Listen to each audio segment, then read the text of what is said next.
And so when the war started, I went into a few shows, not the ballet companies, because one wanted to get anything you could, but then I realized that I'm going to give up ballet, I must join the services.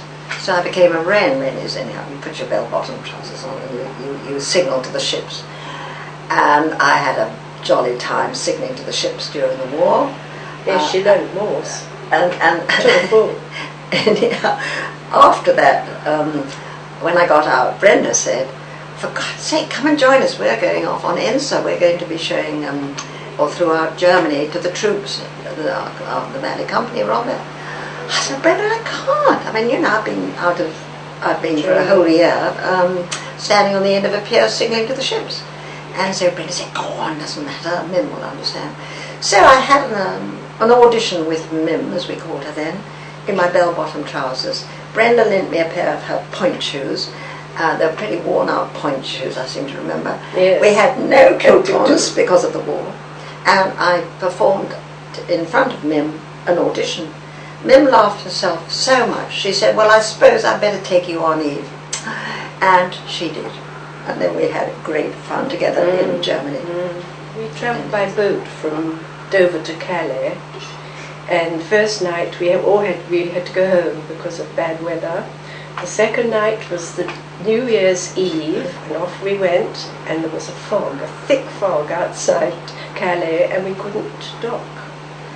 So we had to spend the night there on board with no food, nowhere to sleep, including Madame Rambert.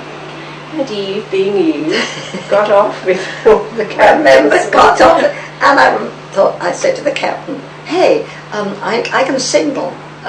Would you like me to signal and get some help for all these poor people?" So he said, "Well, you can signal." Anyhow, I did come into my own for the first time. Yes. And I was able to signal and get help, and we were saved. Yes, another ship came up with food for us and handed it over to us. And now we come to the best part of the story. Not having anywhere to sleep, she by that time was close friends with the captain of the boat, the boat HMS Daffodil it was called, and being with Eve, he came up to us and said, "Well, look, would you like to sleep in my cabin?"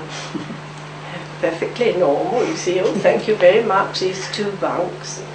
And we were so green, so innocent, and he was very polite, and the captain of the boat, and he gave us his cabin and left us alone the whole night long, sleeping wonderfully, waking up fresh and ready to go. And we found out that the whole company had slept in the lounge of the boat, either on the floor or whatever armchairs there were, and one of them was Madame Rambert. I was going to ask, actually. Never mind. Never felt so awful. I didn't dare look at her for days. It was just... Never mind, we did get the boat. We did get some help. Yes, we did. We paid our part.